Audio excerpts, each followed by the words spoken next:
Hello दोस्तों, आप सभी को सनी देओल का प्यार भरा नमस्कार। आपके अपने यूट्यूब चैनल मैथ मस्ती में स्वागत करता हूं। आज हम लोग पढ़ने वाले हैं जिरंड के बारे में।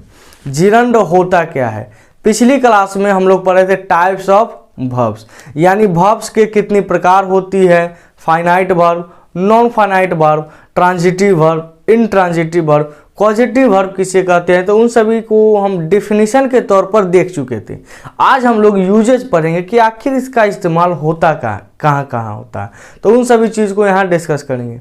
ये क्लास खासकर बैंकिंग वाले ये भी रखा गया है, यानी ये जो क्लास होगा ये बैंकिंग को भी कंसीडर करके इस क्लास को हम पढ़ा रहे हैं। अब ऐसा नहीं है कि बैंकिंग को पढ़ा रहे हैं तो एसएससी में काम नहीं आएगा, डिफेंस में काम नहीं आएगा या स्टेट लेवल पर काम नहीं आएगा। ये हर जगह काम आएगा, क्योंकि बैंकिंग का इंग्लिश अपने आप में एक लेवल मेंटेन करता है। अगर उस लेवल को पढ़ लेते हैं तो उसके नीचे का जितना भी एग्जाम है ऑटोमेटिक क्लियर हो जाता है। तो इस बात को ध्यान रखिएगा, ये बैंकिंग वाला के लिए भी है, बस इतना ध्यान रखिएगा आप लोग। अब यहाँ से समझते हैं कि आखिर जिरंड का यूज होता कैसे है। तो हम सबसे पहले यहाँ पर लिख देते हैं यूजेज ऑफ वर्ब्स, यानी वर्ब्स का इस्तेमाल आप किन किन रूप में किन किन परिस्थितियों में कर सकते हैं। तो सबसे पहले यहाँ समझते हैं कि जिरंड होता क्या है। आखिर जिरंड को हम पहचानेंगे कैसे, इसका क्या क्या फंक्शन होता है, ये कौन कौन चीज में काम कर सकता है, तो उन सभी चीज को समझते हैं। देखिएगा, हम यहाँ लिख देते हैं जब कभी भी वर्ब वन में, ध्यान से सुनिएगा, जब कभी वर्ब वन में आईएनजी आप जोड़ देते हैं तो वो जिरंड का भी काम करता है। अब क्या सर वो वर्ब का काम नहीं करेगा? तो करेगा। यहाँ पर समझिएगा, जब कभी भी वर्ब वन में आप आईएनजी जोड़ देते हो तो वो तीन चीज का काम करता है। सबसे पहला तो वर्ब का काम करता ही करता है, दूसरा काम वो जिरंड का करता है, और तीसरा काम करता है पार्टिसिपल का, यानी कि ये प्रेजेंट पार्टिसिपल का काम करता है। ध्यान से सुनिएगा मेरी शब्दों के, जब कभी V1 में आईएनजी जोड़ दिया जाता है तो वो वर्ब का तो काम करता ही करता है, साथ साथ जिरंड का भी काम करता है और पार्टिसिपल का काम करता है। जिरंड और पार्टिसिपल में थोड़ा सा अंतर होता है। जिरंड अपने आप में नाउन का काम करता है और पार्टिसिपल अपने आप में एडजेक्टिव का काम करता है, यानी कि विशेषण का काम करता है। इस बात को ध्यान रखिएगा। जिरंड और पार्टिसिपल में बस इतना ही अंतर है कि जिरंड नाउन का और पार्टिसिपल एडजेक्टिव का। ये आपका बेसिक कुछ था, उसको हम बता दिए। अब आगे बढ़ते हैं। जिरंड का मतलब सबसे पहला तो हो गया V1 प्लस आईएनजी, यानी जब कभी भी वर्ब में, यानी वर्ब के पहले फॉर्म में आप आईएनजी लगाते हो तो वो जिरंड का काम करता है, वो एज अ नाउन काम करता है। यानी कि जिरंड कहने का मतलब जब कभी भी हम जिरंड की बात की जाए तो वो सिर्फ नाउन हो सकता है, एडजेक्टिव नहीं हो सकता है, प्रेजेंट पार्टिसिपल नहीं हो सकता है। इस बात को ध्यान रखिएगा। अगर नाउन का काम कर रहा है तो ये आपका वाक्य का सब्जेक्ट भी बन सकता है और ऑब्जेक्ट भी बन सकता है। हम यहाँ लिख सकते हैं ये आपका ऑब्जेक्ट भी बन सकता है, क्योंकि नाउन सब्जेक्ट का भी काम करता है और ऑब्जेक्ट का भी काम करता है। इस बात को ध्यान रखिएगा। सब्जेक्ट ऑब्जेक्ट के अलावा किस चीज का काम कर सकता है, तो ये आपका कॉम्प्लीमेंट का भी काम करता है। और कॉम्प्लीमेंट किसका होगा, तो ये कॉम्प्लीमेंट होगा सब्जेक्ट का, यानी कि सब्जेक्ट के बारे में कुछ कॉम्प्लीमेंट। कॉम्प्लीमेंट का मतलब होता है एक प्रकार का एडिशनल इंफॉर्मेशन, अतिरिक्त जानकारी सब्जेक्ट के बारे में, यानी जो सब्जेक्ट है उसके बारे में कुछ आप अतिरिक्त जानकारी दे रहे हैं तो उसी को कहते हैं सब्जेक्ट कॉम्प्लीमेंट। इस बात का ध्यान रखिएगा। जब ऑब्जेक्ट को का काम करेगा तो ये प्रेपोजिशनल ऑब्जेक्ट का भी काम करेगा, यानी कि ये प्रेपोजिशन का भी ऑब्जेक्ट बन सकता है। इस बात को ध्यान रखिएगा। ये आपका क्लियर हो गया। मेनली यही काम करता है। अब एग्जाम्पल के माध्यम से हम समझते हैं। अगर जिरंड, यानी जब कभी V1 में आप आईएनजी जोड़ते हैं तो वो जिरंड का काम करता है, और ये आपका नाउन होता है। नाउन है तो सब्जेक्ट का काम करेगा, सब्जेक्ट है तो ऑब्जेक्ट का भी काम करेगा, ऑब्जेक्ट है तो कॉम्प्लीमेंट का भी काम करेगा, और कॉम्प्लीमेंट है तो प्रेपोजिशनल ऑब्जेक्ट का भी काम करेगा। चलिए इसके कुछ एग्जाम्पल देख लेते हैं और उससे समझ में आएगा कि कब वो सब्जेक्ट होता है, कब ऑब्जेक्ट होता है, कब कॉम्प्लीमेंट होता है और कब प्रीपोजिशनल सब्जेक्ट होता है। और उसके बाद हम पूरी चीज़ के बारे में डिस्कस करेंगे। तो ध्यान से सुनिएगा। जैसे हम लिखते हैं, आप लोग बहुत बार कहते हैं walking is a good exercise,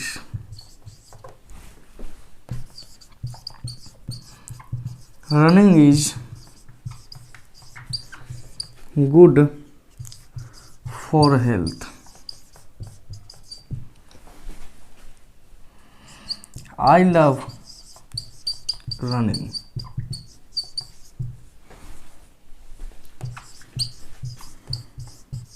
she loves swimming. कुछ और एग्जाम्पल को देखते हैं। My dad is fond of chicken, Radhika is good at reading. ये सारे एग्जाम्पल को हम लोग अब समझने का प्रयास करते हैं आखिर होता क्या है। तो देखिए, पहला में लिखा है walking is a good exercise, यानी कि वॉक करना, चलना एक बेहतरीन एक्सरसाइज है, उस चीज़ के बारे में बात करते हैं। अगर इस वॉक में से हम ING हटा देते हैं, मान के चलिए हम वॉकिंग न लिखकर सिर्फ वॉक लिखते हैं, तब इसका क्या हो सकता है उसको समझने का प्रयत्न करिएगा। मान के चलिए अगर ये वॉक ही रह गया और ये इज हो गया, तो आपको पता होगा कि एक वाक्य में एक ही मेन वर्ब हो सकता है, दो मेन वर्ब नहीं हो सकता। इस बात को ध्यान रखिएगा। ये अगर मेन वर्ब है तो ये हेल्पिंग वर्ब नहीं। और याद रखिएगा, हेल्पिंग वर्ब हमेशा पहले होता है, मेन वर्ब के हमेशा पहले होता है, न कि उसके बाद।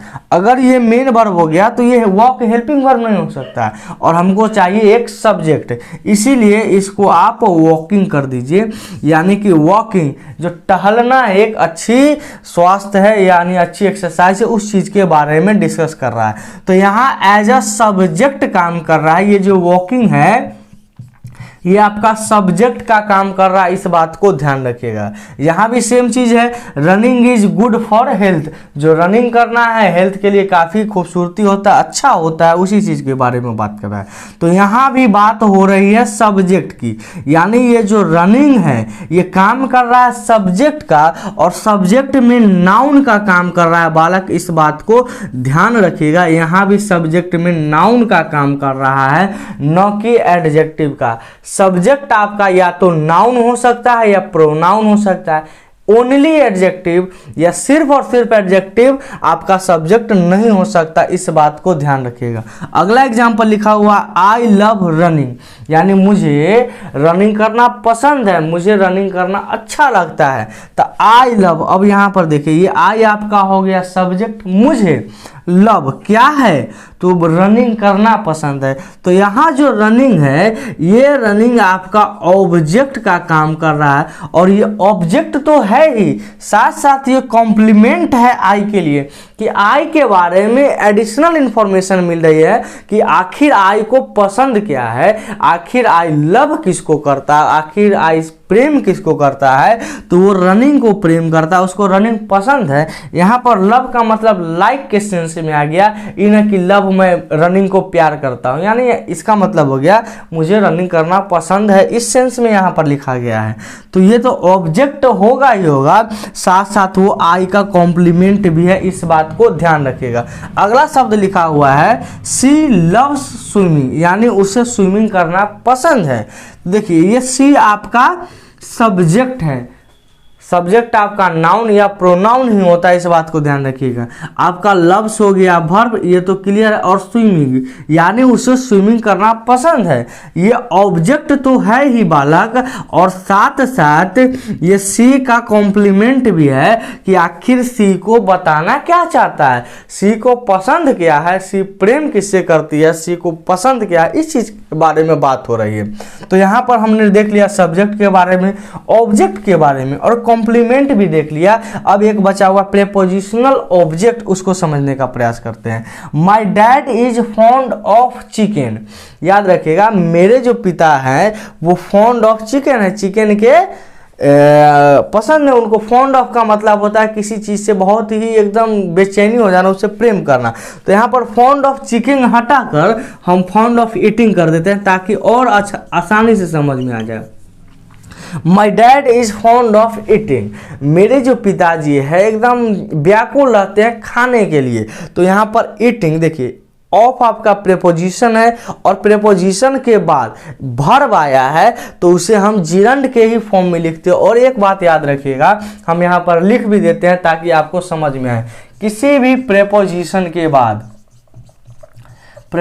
के बाद आप जिरंड का ही प्रयोग करते हैं, जिरंड का ही प्रयोग करते हैं। V1 डायरेक्ट नहीं आ सकता है, V1 प्लस ING फॉर्म में ही आएगा। और इससे न जाने अनगिनत सवाल बने हैं आपके प्रीवियस ईयर में। ये जो प्रीपोजिशन है इसके बाद जिरंड आएगा कि नहीं आएगा, इससे अनगिनत सवाल बने हैं आपके एग्जाम में, इस बात को ध्यान रखिएगा। तो ये काफ़ी महत्वपूर्ण चैप्टर है, इस बात को तो भूलिएगा ही नहीं। तो my dad is fond of eating, देखिए फॉन्ड ऑफ का मतलब होता है किसी चीज़ के लिए व्याकुल होना, प्रेम में रहना, उसके इच्छा पसंद करना। ईटिंग तो यहाँ पर प्रेपोजिशन का ऑब्जेक्ट का काम कर रहा है, इसीलिए कहा जाता है प्रेपोजिशनल ऑब्जेक्ट। अगला लिखा हुआ है Radhika is good at reading, याद रखिएगा गुड या बैड, गुड या बैड के साथ आप एट का प्रयोग करते हैं। ही इज गुड या बैड एट रीडिंग, राधिका जो है पढ़ने में अच्छी है, good at reading. Good in reading नहीं होता है, गुड एट रीडिंग होता है, इस बात को ध्यान रखिएगा। जो राधिका है पढ़ने में बहुत ही अच्छी है। तो यहाँ पर भी गुड के बाद आया है एट, और एट आपका होता है प्रेपोजिशन, और इसके बाद आपका एक ऑब्जेक्ट चाहिए जो कि जब भी आएगा वो V1 प्लस ING फॉर्म में ही आता है। इसका मतलब ये प्रेपोजिशनल ऑब्जेक्ट का काम कर रहा है, इस बात को ध्यान रखिएगा। तो यहाँ से कहानी ये समझ में आया बालक कि जिरंड कहने का मतलब होता है V1 प्लस ING। जब कभी भी वर्ब में आप ING जोड़ते हो तो वो जिरंड का काम करता है। अब सर पार्टिसिपल का काम कब करेगा, तो यही सारा शब्द पार्टिसिपल का ही काम करेगा, मगर वो एज ए एडजेक्टिव होगा, नाउन नहीं होगा। अगर V1 प्लस ING अगर नाउन के फॉर्म में होगा तभी आप उसे जिरंड कहिएगा।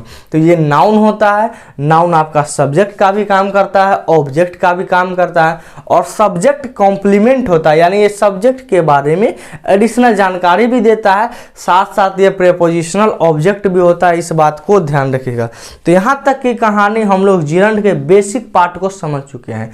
अब इसका फंक्शन क्या होता है, एग्जाम में किस टाइप से क्वेश्चन आते हैं, इसका यानी कि एडवांस लेवल उस चीज को समझते हैं। तो देखिए दोस्तों, अब जो हम पढ़ाने जा रहे हैं या जो शब्द कहानी के माध्यम से हम आपको सिखाने जा रहे हैं उस बात को ध्यान रखिएगा।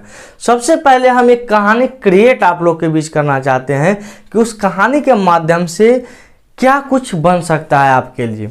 ध्यान रखिएगा, जो भी शब्द अभी बताएंगे अगर ये शब्द रहा तो इसके बाद आप जनरली जिरंड का प्रयोग करेंगे, इन्फिनिटिव का प्रयोग नहीं करते हैं। आखिर इन्फिनिटिव होता क्या है इसके बारे में हम अभी डिस्कस नहीं कर रहे हैं, मगर जो भी शब्द लिखेंगे उसके बाद हमेशा जिरंड ही आएगा और एग्जाम में यहाँ से क्वेश्चन पूछेगा, इस बात को ध्यान रखिएगा। मान के चलिए आप रास्ता में चल रहे हैं, तो सबसे पहले कहीं से स्टार्ट करते हैं। देखिए ये कहानी एक स्टार्ट होगा और फिनिश होगा।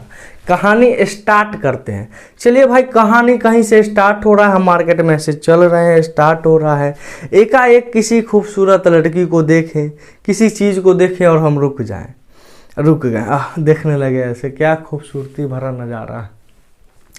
जैसे ही उसको देखिएगा आपके मन में उसके लिए प्यार जगना स्टार्ट हो जाए, प्यार जगेगा, सबसे पहले लव होना स्टार्ट होगा।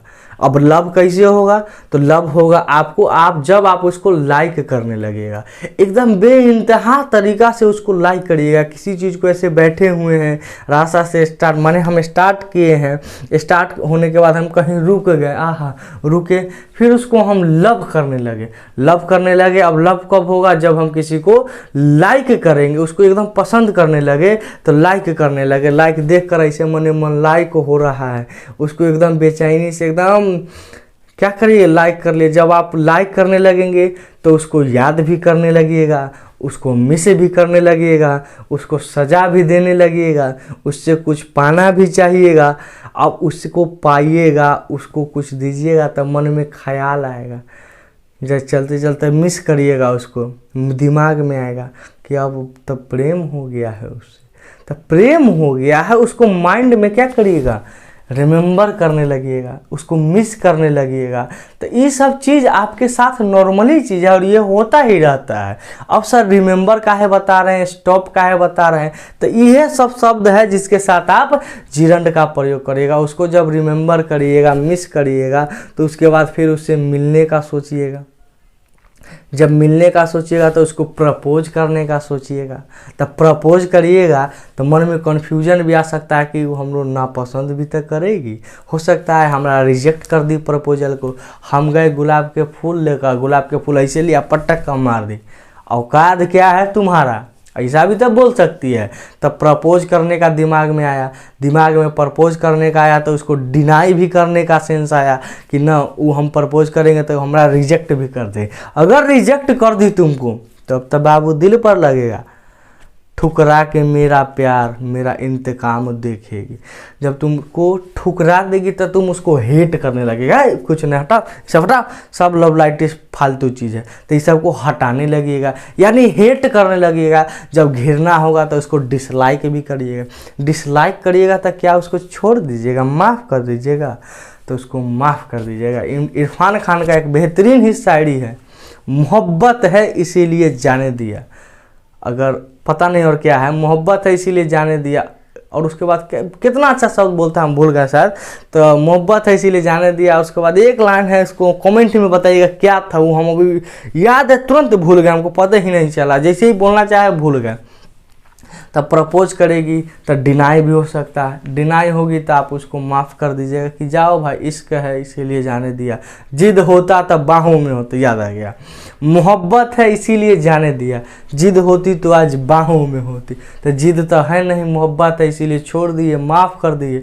माफ़ करना का फॉरगिव होता है, एबेंडन होता है, तो ये सब चीज़ आप करने लगते हैं। जब ये सब चीज़ करने लगते हैं तो उसको आप स्वीकार कर लेते हो, दूसरा के सजेस्ट करते हैं, स्वीकार करके भाई लव के फेरे में नहीं पड़ो ना तब बर्बाद हो जाएगा। सजेस्ट सबसे पहले अपना आपके स्वीकारते हैं, तो स्वीकारना का होता है एडमिट, एक्नॉलेज, इसका का मतलब होता है स्वीकारना। जब स्वीकार लीजिएगा तो दूसरा को सजेस्ट करिएगा कि रे भाई इस सब में नहीं पड़ो, नहीं तो इस को अवॉइड करो। अवॉइड का मतलब हटाओ, उस सबको अब इस दिमाग से अवॉइड करो, निकाल दो जितना कीड़ा मकोड़ा चल रहा है दिमाग में, उस सबको हटाइएगा, अवॉइड करिएगा। आप कहिएगा अंत में इस सबको फिनिश करो, ख़त्म करो, कुछ जे कुछ हुआ बात ख़त्म करो। तो स्टार्ट से लेकर फिनिश तक। अब हम कुछ लिखना चाहेंगे, उसके बाद ही हम बात करते हैं कि आखिर होता क्या है, तो उसको समझिएगा। सबसे पहले मान के चलिए कहीं से आप स्टार्ट करते हैं, जैसे ही स्टार्ट किए तो आप रास्ते में चलते चलते रुक गए, स्टॉप हो गए, रुक गए, इस बात को ध्यान रखिएगा। उसके बाद आप किसी को करने लगिएगा, लाइक करने लगिएगा। रुकेंगे तो किसी को देखते ही लाइक करने का विचार आया, जैसे ही लाइक करिएगा तब मन में आएगा कि लव भी कर ले। अब जैसे ही लव करिएगा तो आपको मन में उसको रखने का ख्याल आएगा, कहाँ पर, माइंड में। अब माइंड में आया कि चलिए भाई इसको रख लेते हैं, तो उसके बाद ख्याल आया होगा कि इसको रिमेंबर, उसको याद आएगा। जब याद आएगा तो उसको मिस भी करेगा, और जब मिस करेगा तो इस बात को ध्यान रखिएगा, जब मिस करिएगा तब बहुत हलचल होता है, दिमाग में बहुत हलचल होगा। उस हलचल को समझिएगा, उसको एंजॉय करने लगिएगा। आह कितना मीठा मीठा प्यार है। जब एंजॉय करिएगा तो उसको प्रेफर करिएगा कि हाँ भाई जे है से तुहे है, तोरा सिवा कुछ नहीं है, यही है प्रेम, जो हो सो तुम ही हो, हम कुछ नहीं है। प्रेम में सब कुछ जायज होता है, इतना पढ़वे किए हैं। उसके बाद प्रपोज करने का सोचिएगा कि चलिए भाई उसको प्रपोज कर देते हैं, उसको एक गुलाब का फूल देते हैं। जैसे ही प्रपोज करिएगा तो डिनाई होने का भी चांस है कि हाँ भाई वो हमको रिजेक्ट भी कर सकती है। अगर रिजेक्ट करेगी तो बहुत सारा बात तो होगा, तुम एक्नॉलेज करोगे। एक्नॉलेज का मतलब हो गया स्वीकार करोगे कि हाँ भाई, स्वीकार करने का एक और होता है एडमिट।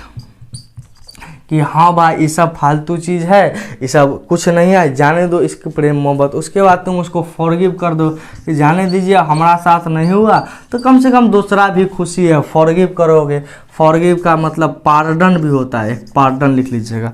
पार्डन का मतलब हालांकि माफ़ करना होता है, तो वहाँ से ये सेंस निकलता है। पार्डन भी होता है, पार्डन के बाद सजेस्ट भी होता है। अब जब सजेस्ट होगा तो अंत में तो उसे घिरना तो जरूर रहेगा, तो यहाँ पर डिसलाइक भी कह सकते हैं, डिसलाइक भी कह सकते हैं, डिटेस्ट भी कह सकते हैं, और अंत में सब कुछ फिनिश करने की बात होगी। देखिए इसमें बहुत सारा वर्ब और भी है, मेनली जो वर्ब हम बताएं वो इतना ही है, यानी इससे बाहर का कुछ नहीं रहेगा, इस बात को ध्यान रखिएगा। जैसे स्टार्ट हो गया, कहीं से आप स्टार्ट करते हैं, स्टॉप करते हैं, यानी चलते चलते स्टार्ट करते करते रुक गए, उसके बाद उसको लाइक करना चालू करते हैं, फिर लव करना स्टार्ट करते हैं, फिर उसको रखना चाहते हैं, फिर माइंड करते हैं, फिर रिमेंबर करते हैं, फिर मिस करते हैं, फिर इंजॉय करते हैं, प्रेफर करते हैं, प्रपोज करते हैं, डिनाई करते हैं, एक्नॉलेज करते हैं, एडमिट करते हैं, फॉरगिव करते हैं, पार्डन कहते हैं, सजेस्ट करते हैं, डिसलाइक कहते हैं, डिटेस्ट कहते हैं, फिनिश कहते हैं। एक और लिख लीजिएगा अवॉइड, उसको अवॉइड भी करते हैं, ई बड़ा आता है, अवॉइड भी आता है, इस बात को ध्यान रखिएगा। ये सारा जो वर्ब है ना बालक, इसके बाद आप जिरंड का प्रयोग करिएगा, ये बात ध्यान रखिएगा।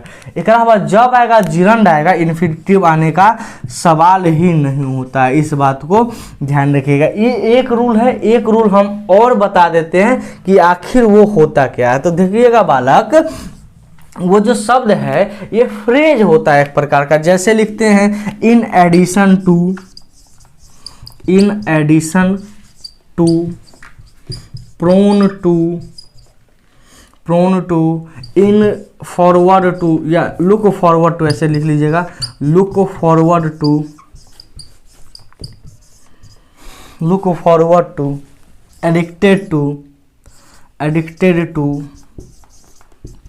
विनिंग टू, प्रोन टू हो गया, एडिक्टेड टू, और लिख सकते हैं, और क्या क्या होता है, committed to, committed to, adverse to, averse to, can't help के सेंस में भी कह सकते हैं।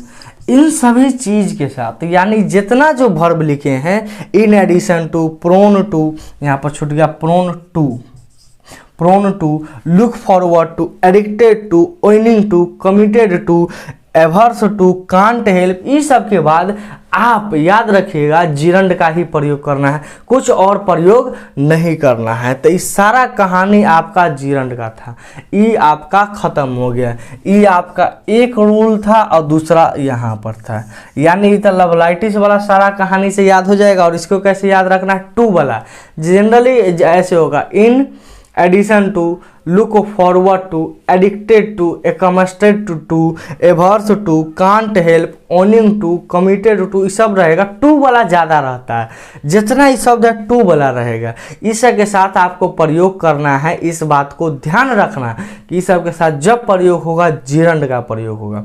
तो ये छोटा क्लास है, लंबा वीडियो बन जाएगा। अगर इसका एग्जाम्पल हम बताएं तो काफ़ी लंबा बढ़ जाने वाला है क्लास, तो इसका एक और पार्ट हम बनाएंगे ताकि आपको हर चीज़ समझ में आए, क्योंकि समझना बहुत ज़रूरी है। अगर समझ नहीं पाइएगा तो कुछ कर नहीं पाइएगा। तो इसका पार्ट 2 भी आएगा, याद रखिएगा, और उसमें सिर्फ एग्जाम्पल होगा और प्रैक्टिस होगा। जितना प्रीवियस ईयर हो सकता है उसको प्रैक्टिस करेंगे। एक आएगा छोटा सा रूल बच गया है तो उसको भी हम उसमें कवर कर लेंगे। अगर समझ में आएगा, इस क्लास को समझ में आया हो तो वीडियो को लाइक शेयर सब्सक्राइब जरूर करिएगा। मिलते हैं हम लोग नेक्स्ट वीडियो में, तब तक इस चैनल के साथ बने रहिए। आपका दिन शुभ हो। Have a nice day. धन्यवाद।